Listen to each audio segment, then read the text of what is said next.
You're here, I'm assuming. Oh, thank you. I forgot to record it. But I just think just for those of you who are new, I just want to talk a No, it's little something bit. I signed up for, but If you guys have your chats or your audio unmuted, please mute yourself throughout the presentation so I don't get distracted and other participants here don't get distracted. But integrated behavioral health is the big framework that our course is under. And you all know that under IBH, there's two models. So our program, the BHCC or Behavioral Health Consultant Program, actually aligns with the primary care behavioral health model, which I'll talk about in the next slide.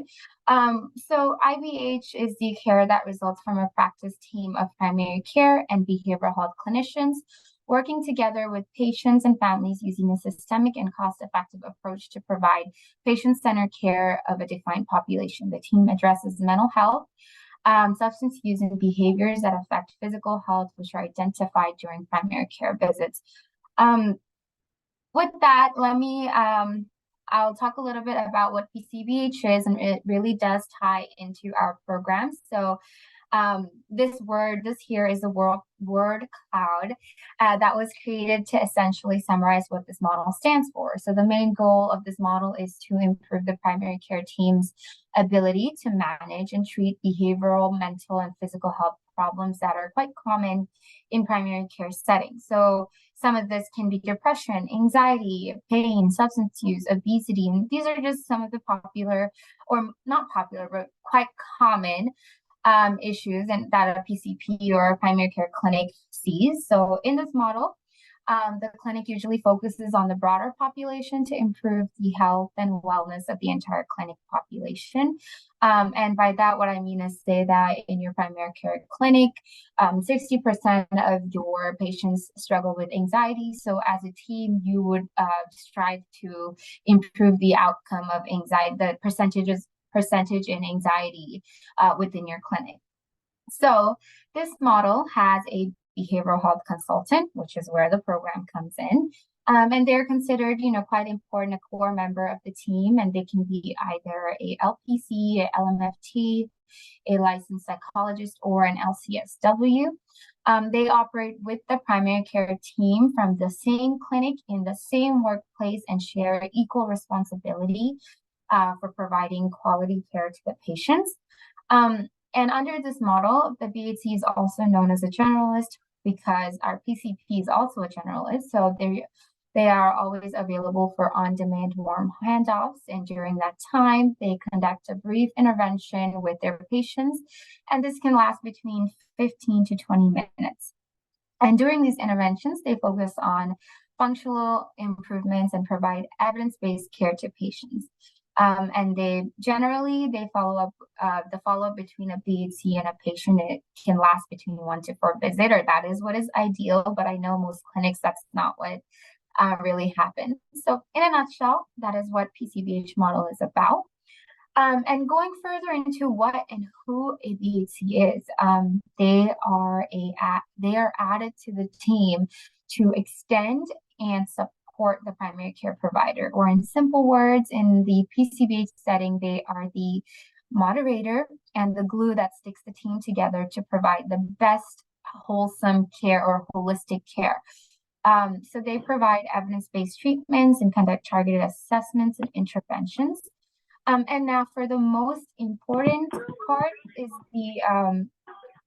the role of a BHC is summed up into one acronym, which is the term GATHER.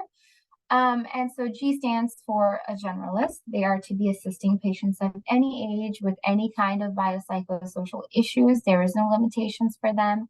A stands for being accessible on demand. This is where they strive to intervene with all patients on the day that they are referred to. T stands for a team-based approach where they share the clinic space, resources, and assist the team, the PCP team in various ways. It's no longer a one-man show, a therapist or a counselor and their patient. It's a whole team and their patient. H stands for high volume, which means they engage with a large percentage of the clinic's population. E stands for education, where they help improve the team's biopsychosocial assessment and intervention skills and processes. And remember, like at the clinic, the BHC is the only mental health expert in the team. So therefore, it is the BHC's obligation to help the team increase their knowledge in this area of care. And lastly, R stands for routine care. And that just means that they're a routine part of this new framework and this new model at the clinic that's trying to integrate behavioral health. With that, I'm going to segue into talking about our program, the one you all are here to learn more about. So the Behavioral Health Consultant Certificate course, also BHCC. So if you ever hear me say BHC or BHCC, I'm referring to the program.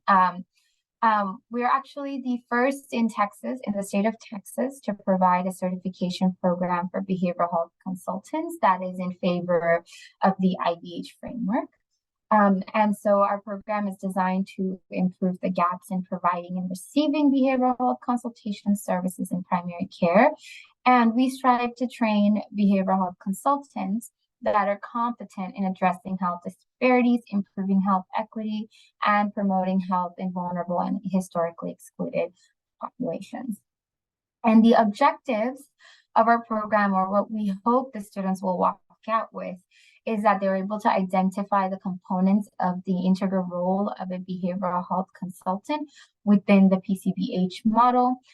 They're able to discuss, identify, and apply interventions to improve teamwork and performance. They're able to describe the effects of health equity, health disparities on the health outcomes. They are able to identify and utilize interventions and strategies to facilitate behavior change. And lastly, they're able to evaluate the best treatment plan based on efficacy and expert guidance. And here are some details that will be important for you all to know as you make a decision to apply for the course or you're considering it. So as far as partnership and collaboration, we are partnering with Rice University Glasscock School of Continuing Education. And they basically host our program, meaning they allow us to utilize their educational platform. I'm sure you all are you all know about Canvas. So they provide that for us, and we're in partnership with Dr. Obaid, who's the lead faculty, and she's spearheading the program. And then we're also in collaboration with Tillman J. Fertitta Family College of Medicine.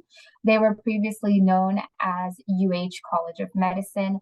And they allow us to use their resources for the simulation labs that I'll talk about in a bit.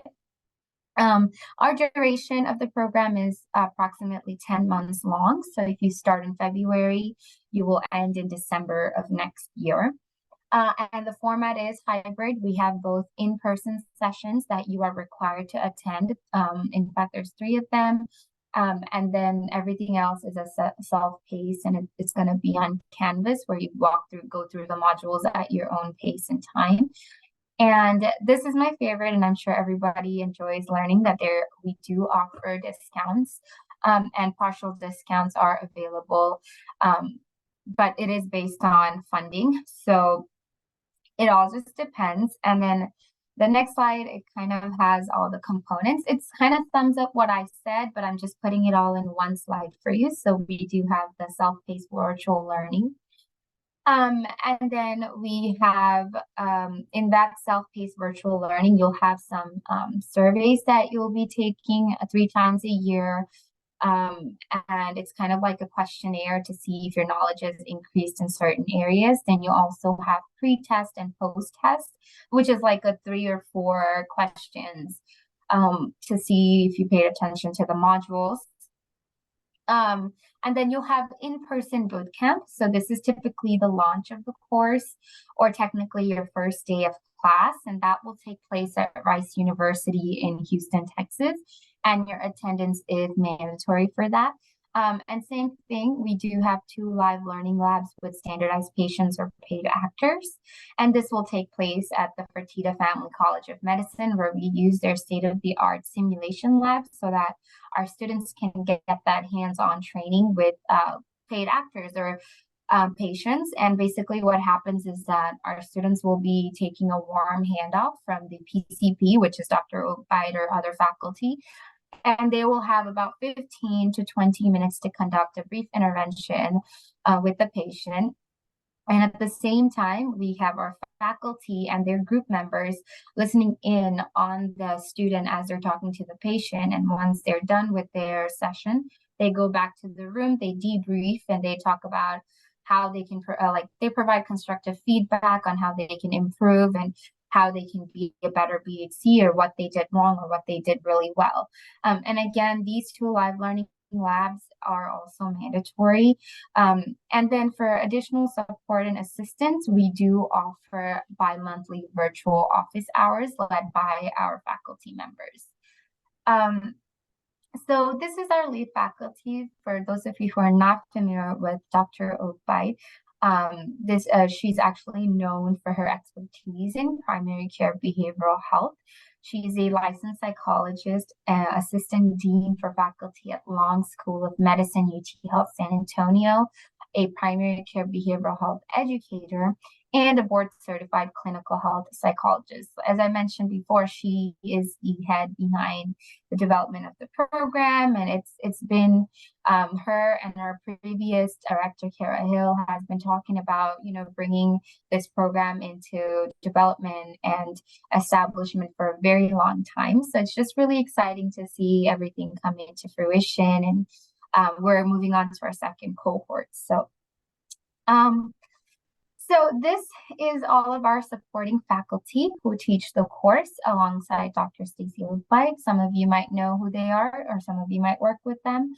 But most of our faculties were onboarded based on the recommendation of Dr. Oakbite herself. And some of these individuals were her students from 2 to 3 years ago, and some of them she works with at UT Health San Antonio. So I'll just give a brief description about them. This might be the only time you'll learn about them. So Dr. Yahaira is a licensed clinical psychologist and an assistant professor who works as a BHC to the primary care population, and she also educates and trains psychology residents. Dr. Ebony is a licensed psychologist and faculty member in Knoxville, Tennessee, where she leads the on-site training for organizations and or primary care clinics who are seeking to integrate their services. Shandy is a licensed professional counselor, and she works as a BHC in a primary care clinic in San Antonio. Dr. Arissa, she is a licensed psychologist and a trained BHC working towards transforming primary care clinics to integrate behavioral health. Dr. Houston, or Dr. Brittany, is a licensed psychologist and assistant professor at UT Austin Dell Medical School and a trained and practicing BHC serving community clinics. Dr. Williamson is a licensed psychologist and a director who sees behavioral integration in Texas A&M Family Care Clinic.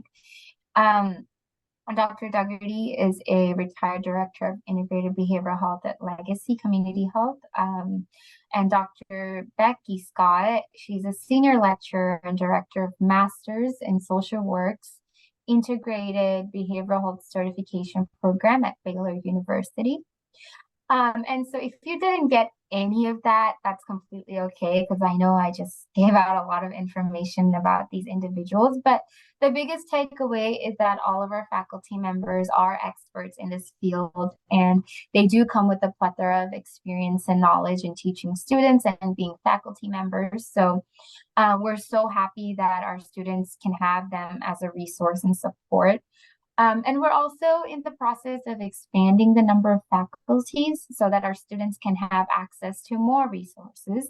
And also there's a better student to faculty ratio so that we can optimize yours or the student's learning experience. Our faculties worked really, really hard to develop this course. So I want to use this slide to give you an idea of what the certificate program will cover in the 10-month duration. Module 1 will be an introduction on the role of the BHC as well as the BHC core competencies. And the main idea for this module is that we hope that you understand the competencies and the roles, and we hope that it really sets the tone for you on how you work and function in your primary care team.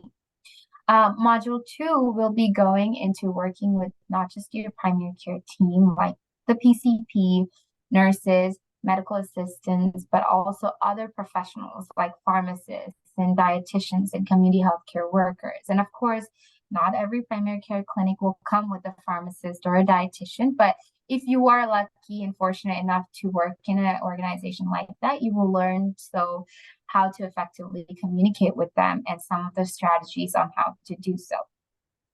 Module 3 will be covering some special topics in primary care. This specifically targets those who may or may not specialize in OBGYN, geriatrics, and pediatrics. Module 4 digs into building health equity and addressing health disparities in primary care clinic. Module 5 is all about technology in primary care. A lot of people were forced into telehealth during COVID, but now this module will kind of take you back and show you how to utilize telehealth platforms for all kind of relevant reasons. And really just this whole program will teach you how not to be a traditional behavioral health provider. And I think I have to say that because a lot of times you all are in your schools, they teach you to be quite like in the traditional format of where you have an hour or 45 minutes with the patient. And in this program, we're teaching you to be fast. Like you only have 15 to 20 minutes with your patients. So you need to know what to do and how to do it quickly. So that's kind of what this whole program is about. And next, I'll talk about applicant eligibility. At this point, I feel like I am repeating myself from the beginning of the presentation. I've said it a lot. But these are the 4 disciplines that we are targeting through the BHC program. So if you are a LCSW or LPC or LMFT or even a licensed psychologist, this is the program for you. Or in simple words, if you can bill in the state of Texas, then you're more than welcome to apply.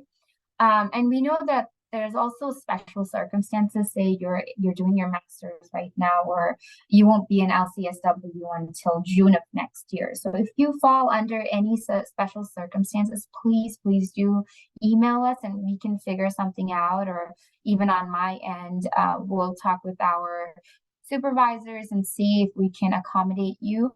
But we really won't know until you apply and email us and let us know your situation. So just do feel comfortable to email us. Then application eligibility. So this certificate program is for individuals who are desiring to work in a primary care clinic. So as we move through the application review process, we will be selective as to how we will be prioritizing the applicants. And primarily, we're focusing on those who have the desire to operate in a medical setting, or you are currently working in a medical setting. And even if you're not, you can apply, but just know that our priority will be to those who has expressed their desire to work in primary clinic. We do have limited seating for 36 students. However, if we do have more interested students than the 36, this will let us know the demand of our course and allow us to expand in our future cohorts and to make the necessary changes to accommodate a larger cohort. All right, next is financial discounts. Okay, so is there a discount? Is a question we receive all the time. And I did mention this earlier, but just to answer that question, yes, we do. And for those of you who don't know, our program does cost $2,000 per individual. However, we do give everyone a chance to apply for discounts as they are embedded in the in the main course application. And There is no extra step. There is no additional email you have to send. None of that. The questions are already in your main application, and just navigate through the application as you normally would.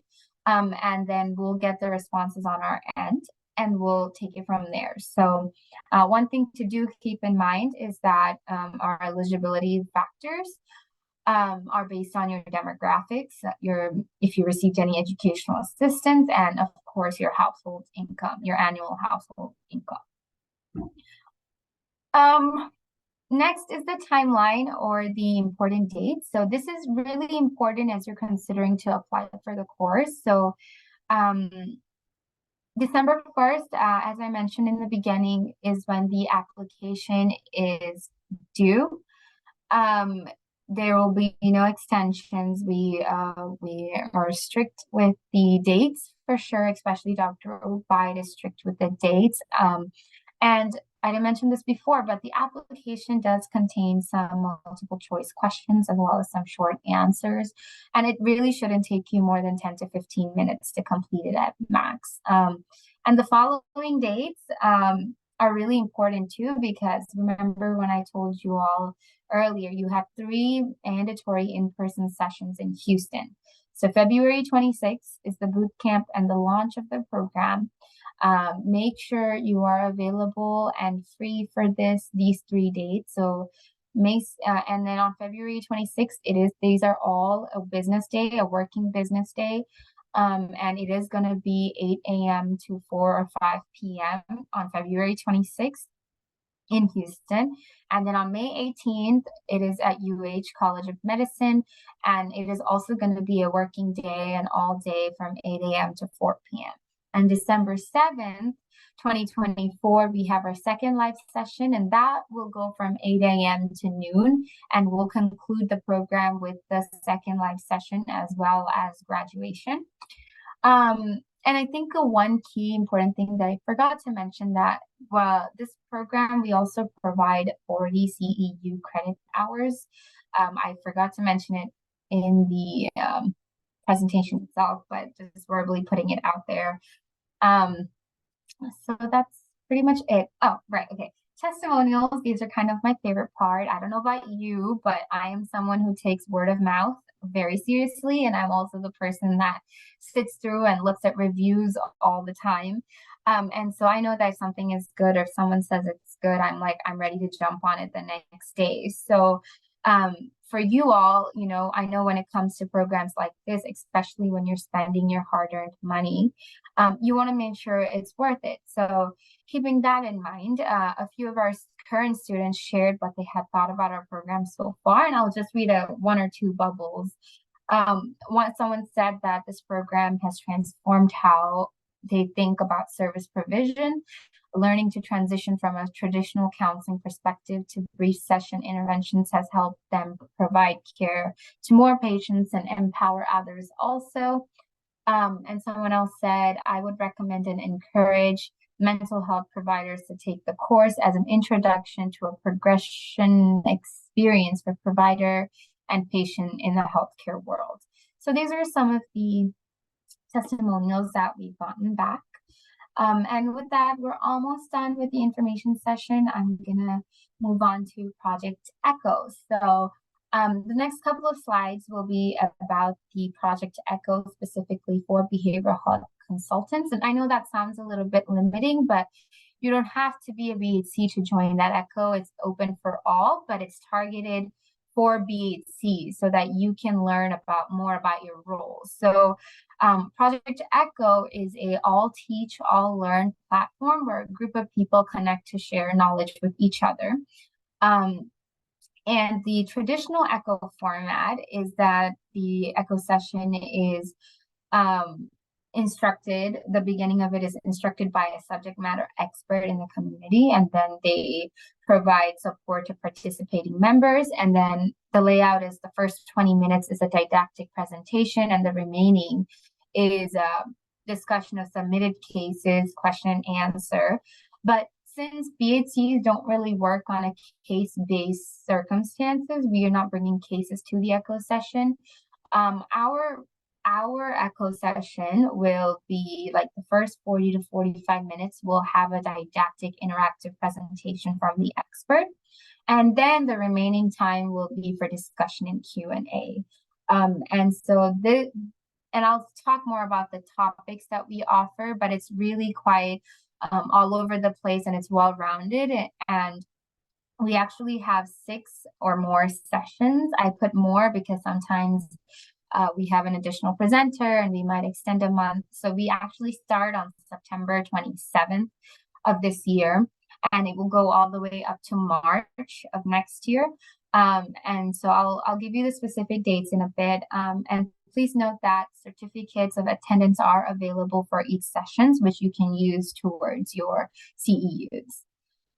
All right, so the next slide is basically the topics. So we have the titles, we have the presenters and the dates. It's based on the pattern, it's towards once a month, towards the end of the month, usually, unless we are interrupted by a holiday like in December. And it's usually from 12 to 1:30 p.m. in Central Daylight Time. So the first topic is going to be, led by Dr. Ogbide, on how a behavioral health provider operates as a BHC. Then Dr. Houston will present on the role of a BHC in behavioral screenings in primary care. Dr. Winford will talk about addressing how a BHC can address health equity. Dr. Houston will come back again and talk about a role of a BHC in addressing geriatrics in primary care.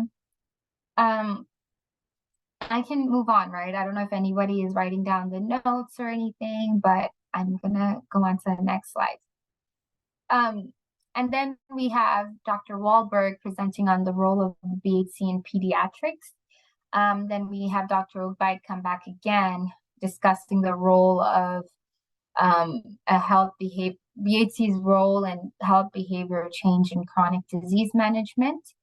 And then we have Dr. Williamson talking about the role of a BHC in rural and underserved settings. And then I feel like some people are writing it down, so I don't want to move fast.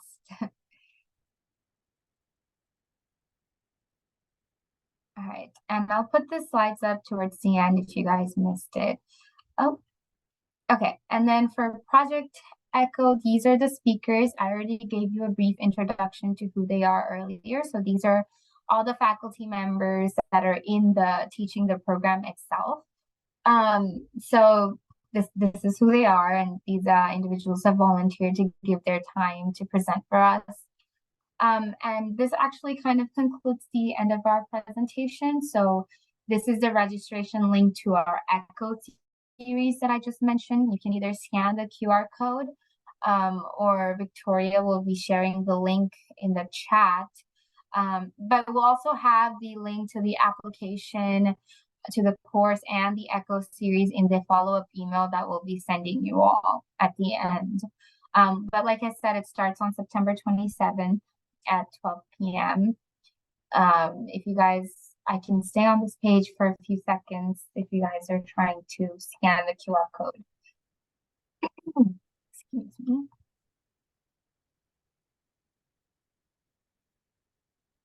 Okay, and then I'll move on and I'll put this back up if anybody missed it. And questions. So this kind of sums up the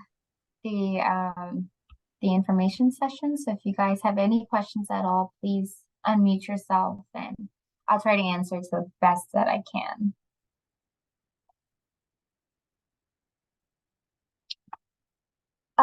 So someone asked in the chat if the Project to Echo is outside of the BHC certification course, and yes, it is. It is outside of the course, and it's free. You're attending, you get your certificate of attendance. The Echo kind of reflects or mirrors what the program offers, so you can kind of get an idea on what you will be learning about in detail in the actual program.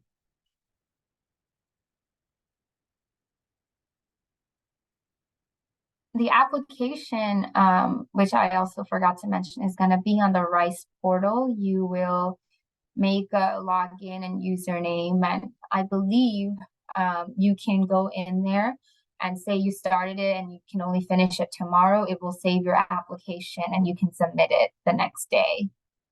And then you should hear back from us about your admission status at the last third or fourth week of January. One thing though about this program is that you do have to pay in full. Whatever our discounts run from 75%, 50%, and 25% of the total price of the cost. So you will know that by the end of January, but you do have to pay in full before you are enrolled in the program. So that is the one caveat in a way. It's not very, but that's the only way RISE can accommodate us. So that is one thing to keep in mind. Any other questions so far? Do you guys want me to go back to the Echo screen or the QR codes, anything? I was going to ask a question. Going back to the dates, the required dates for the certification course. Mm-hmm. Did you? Right. Okay. So May 18th, that is a Saturday, and so is the December 7th is also a Saturday. Is that correct? Yes, that is correct. My apologies. I completely confused. The February 26th is the only business day. Everything else is on a Saturday. My bad. Okay. No, that's fine. I was just clarifying. I thought maybe I'd written them down wrong. Sorry Okay. about that. No, that's okay. And thank you for pointing that out. I had a question also. So I'm the director of behavioral health. So I myself would not be the acting BHC. So it might be better for me to do the Project Echo coursework, just as far as getting an idea, and then potentially sending the BHCs to the other course, certification course. Yeah, Okay. yeah. Unless you have a background in LCSW and unless you're a behavioral health provider yourself, please do join our Echoes. It'll give you an idea of what what a BHC is supposed to do, and then if you have team members, send them our way, and we'll take care of them. Okay. Thank you. Yeah.